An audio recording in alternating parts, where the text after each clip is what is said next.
Ooh, there we go. What's up, y'all? It's Marlo, man. What's going on, bro? I just left the barbershop and shit, bro. I was feeling real dusty. Had to get my shit cut. Look, check me out. Wave check. Wave check. Hey, let me give y'all some game on this barbershop shit, bro. When y'all niggas go to the barbershop, bro, and it's a nigga right there in front of the door with a motherfucking, with nobody in his chair, and he the closest to the door, and that's your first time going to that barbershop, bro, don't ever sit in that nigga chair. You heard me? Do you understand me? Listen, don't ever sit in that nigga chair if he ain't got no motherfucking line in that bitch already. That's some game for y'all dudes who go to the new barbershop and shit like that. But look, man, this video is about Errol Spence versus Shawn Porter. This is my breakdown. This is my second one, so this is part 2, bro. So look, man, I want to talk about this shit, bro, because this shit, fight getting closer, bro. And I just want to start getting more into the science of this shit. Start getting more to the breakdowns and shit like that.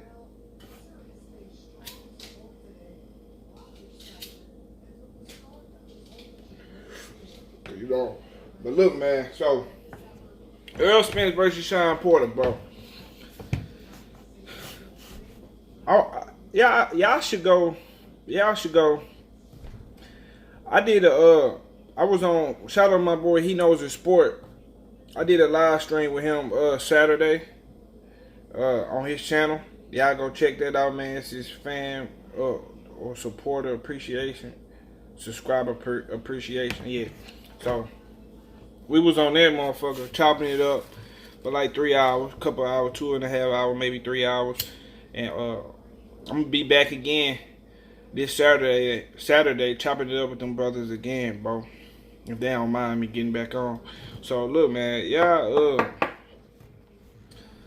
I mentioned this, bro. Shout out to Fred, Barbershop Conversations. He took a little Insta story from Errol, right? Where it was showing a little clip of Errol doing some little pre-fight shit for Fight Camp. Yeah, I know every pay-per-view they do like 3 episodes of Fight Camp. And I will be doing my reactions and my reviews of those fight camps when they drop. So, he also was sparring.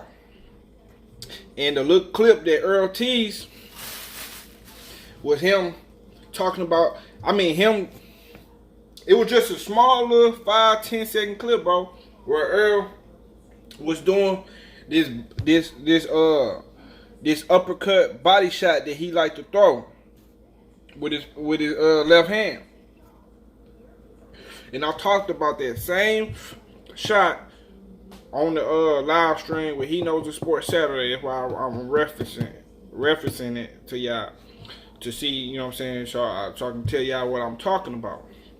But if y'all go to Barbershop Conversations page, man, you know that's the big bro. He always got the exclusive, bro. He on the ground with this shit. He like the best media dude out here, like, period, bro. When it come to what he do, he the best at what he do, bro. That's just facts, bro. That ain't just my opinion. That's just facts. Ask the real questions and all that shit, bro. But look, though, I'm gonna get back, cause I don't want them to make 4 minutes in. I don't want to make this video too long. But fuck it, it's gonna be as long as I make it. But look. So Errol like to do this uppercut, boom, to the solar plex, right? And I said that Shawn Porter will be walking into those uppercuts all night long on that fight night, right? Hey, talking this shit, but I'm telling you, bro, Shawn Porter will be running into that uppercut all night long. Errol Spence, I hate when people be like, Errol is a basic fighter, or Errol,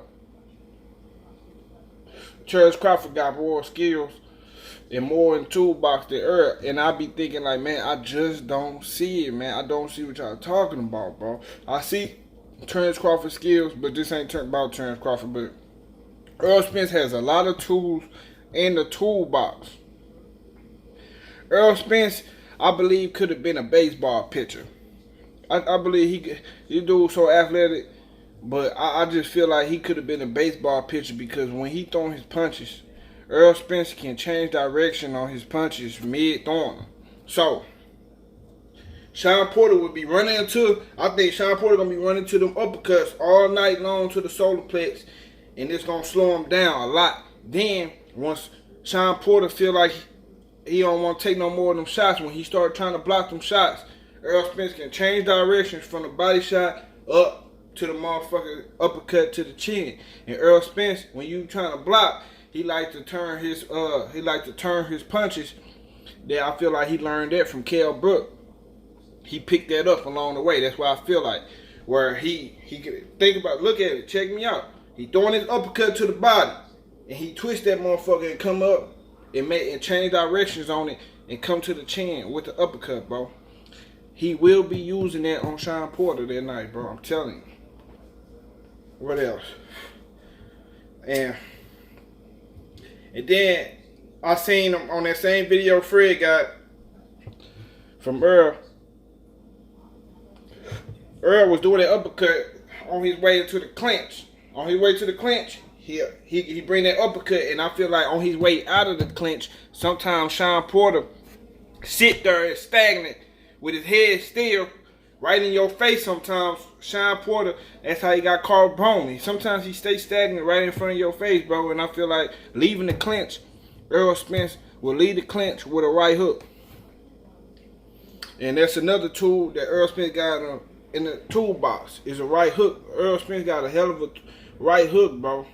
His right hook is one of his best shots. It looked like one of his strongest, best shots. So leaving the clinch, boom, after he hit him with the uppercut to the solar plex and leaving the clinch, as he breaking off, he's swinging the uppercut.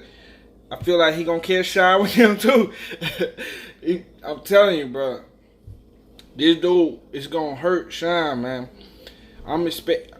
In that video, bro, I can tell Errol looks strong right now, bro. He looks strong. And it look like he planning on putting a beating on Shawn and making Shawn pay. I can see Errol controlling Shawn with the jab, bro. And sticking the jab down, not only up top, sticking the jab down to his body. When you hit somebody with a jab to their body, bro, it stopped them in their tracks from whatever they was doing. It stopped them in their tracks, or it make them take a step back, man. They're placing their jab in the right place. And what I was saying earlier about Errol got plenty of fight styles. I mean, dudes don't pay attention. All they see is all they see is the same result, and they try to put that with, that's just what you do. Just because you get the same result don't mean you fought the same way to get that result. Errol got plenty of styles, bro. The way he fought Chris Algieri was different from any other fight that Errol ever had. The fight Errol Spence versus Chris Algieri was a different fighting style that Errol ever had, bro. That was the best shape I ever seen Errol. Errol fought on his toes, and he fought on his toes, and he was more mobile than I ever seen him, because he planned on chasing Chris Algieri in case he had to chase Chris Algieri around the ring. He was on him. Errol always good at closing the difference, but it was something about he was in better shape, and he fought on his toes the whole fight until he finished Chris Algieri in that fight. That was a different style than he fought Leonard Bundu with. He was more sitting down on his punches with Leonard Bundu. When he fought Bundu, that's why I feel like Bundu similar to Shawn. And I feel like Shawn might get that Bundu treatment, but worse, because Bundu throw a lot of rabbit punches. Shawn obviously leads ahead of Bundu, but don't get me wrong, but I'm just saying, bro, like when it comes to a lot of rabbit punches they like to throw. So, man, you got the Bundu performance. That was a different style from the Chris Algieri performance. Then, after Chris Algieri, the Kell Brook performance, he fought a different fight. Then he fought those two fights because he knew he had to stop Kell Brook. So he rushed his performance, and it looked so good. He rushed it, and he was on an 11-month layoff, and he rushed that fight because he knew he had to go over there and stop that dude. He knew he had to stop him. No ifs and ands or but about the shit. So that performance was different from Lamont performance. Errol got this style when he fought Lamont. Errol was placing his shots like the best I ever seen him place his shot. He got a highlight every fight, but the best I seen him with placing his shots was in a Lamont fight. Errol Spence, his pace and his pace. He had a set pace. It was. I'm trying to describe what pace it was when Errol fought Lamont. Errol was rocking from his front to his back foot, and he was using his body weight to transfer the power from his back leg to his front leg with the power shots, bro. It's hard to explain, but it's a science to this shit, man. Like he was using his weight. He transferred his weight from his back leg to his front leg and rocking with the punches, and that's why the motherfuckers was hurting. Looked like they were hurting even more, and he was placing them correctly. You know what I'm saying? That was an excellent performance, bro. That was just a style. You know what I'm saying? That style was different from the Mikey Garcia style. I can't give y'all the Ocampo style, but the same punch that I've been describing y'all this whole time that Shawn gonna be getting hit with is the same punch he finished Ocampo with. It was a slick shot that many people didn't see, including the motherfucking commentators. The commentators, it's a body uppercut that go right here in your solar plexus. It's a sneaky shot. Same shot he be hitting Jermell Charlo with in sparring. Jermell, if you go back to look up Jermell interviews about Errol, he'll tell you, man, he tried to learn and learn that uppercut that Errol was using, and he actually used it. He used it against Errol Lubin, and that was the same uppercut that he knocked out Lubin with. It's a sneaky uppercut that you can't see because you hiding it behind the jab. It come right after the jab. Go back to the fight. That's what he used in that fight to knock out Errol Lubin. He jabbed and he came in. He orthodox, so he jabbed with his left hand. He came in with the uppercut and brought his power with it from his back leg. He hit his ass right on the chin. He just ducked into it, which made it worse. But it was really a body shot. But maybe it was they knew he was gonna bring his head down there also, cause you know Derrick James, he a mad scientist. So maybe they playing that shit like that. But either way, that's the same shot that I'm talking about. Same shot. That's what finished Ocampo. Body shot to the liver, bro. Then the Mikey Garcia fight was a whole different fight than all them fights that I just named. There was a whole nother style. That's why you say style makes fight. There was a whole nother style. And in that style, he outboxed Mikey Garcia and he ain't commit to too many punches. You feel me? People was like, oh, he tried to knock out Mike. He tried to knock out Mikey. You right, but you wrong. You right because, of course, he tried to knock him out. He trying to finish this nigga. He fighting him. But the knockout of the way your performance in the ring is due to your training for the fight. The training camp from the training camp determines how you gonna look in your fight. If you're not working in a training camp not to knock somebody out, you're not gonna knock them out in the ring. And everything that comes to the ring is from training camp, bro. So listen to me. That's why I say you right, but you wrong. He'll tell you he ain't do no strength and conditioning. He ain't do no sit-ups.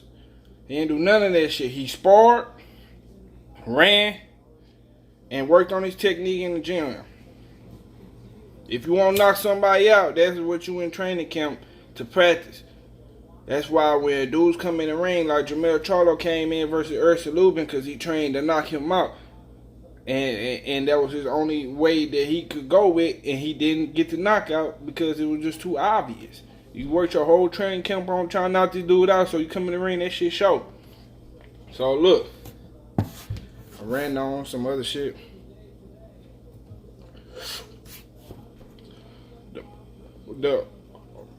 The way Errol performed against Shawn It's gonna be mixed with, to me, in my opinion, the Leonard Bundle fight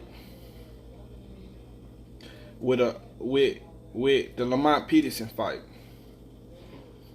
Errol is gonna be placing his shots on Shawn anytime he feel like it. It's gonna be pretty much easy for Errol to hit Shawn wherever he wants to. Shawn is not like people say Shawn got this much experience, he got that much experience. Yeah, he got a lot of experience, but what did he take from those experiences? He didn't take much and added it to his game from those experiences. Like I just explained to y'all, how Errol fought Kell Brook, and Kell Brook was trying to hit Errol with the same uppercut that he turned and sneaky uppercut to get in your glove. He pushing it up in his glove, and he turned to his fist. Errol took that and applied that to his game and added it in a certain way, like working on your craft. So Shawn is not that much of he's not a smart of a fighter. Errol is a genius of a fighter, and Shawn is just good as a fighter. When it comes to craftiness, you can tell he worked on different tricks. I just broke down all the different fights for y'all.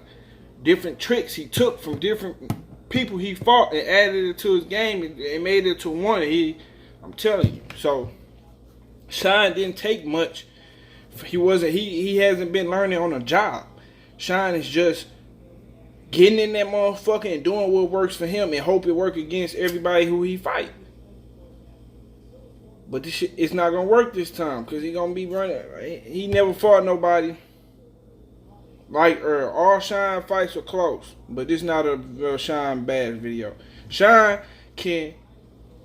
his best performance of what he claiming he gonna come in here with Errol is the maul you and just whoop your ass style. The best time I seen Shawn use that style, the best I ever seen Shawn use that style was against Berto. Man, he did Berto so dirty. Berto and Paulie Malignaggi, where he just mauled him, dude. Headbutting him, cutting Berto eye, cutting his own eye. He don't give a fuck. He just doing everything. And Shawn is not that much intelligent of a fight. He gonna come with what he know. We know what he gonna come with. He gonna come with that Uga shit, and he gonna get his ass whooped, or he gonna come with that Berto shit, or he can mix them bitches in between and come out with the Danny type fight, because that's how he fought in Danny. He was boxing, then he tried to maul him and found out he couldn't do it to Danny on the inside. I expect Shawn to be running into uppercuts all fucking night and right hooks and body shots. Danny was tagging Shawn with body shots. Y'all wasn't peeping it though. But I'm gonna save all that juicy shit for the part 3, bro. So y'all tune in, man. I just want to come chop it with y'all. This probably the longest video I ever made, bro. Y'all know I'm still new with this shit, bro. So keep riding with me, man. I appreciate the support, the subscribers that I already got so far, everybody that comment or like the video, man. I appreciate that shit. And I'll be back. Not today. I'm gonna be back today, but I'm saying like with my part 3 of the Errol versus Shawn. You know what I'm saying? Probably after the fight camp or something. But that's that, y'all. I'm out. Holla.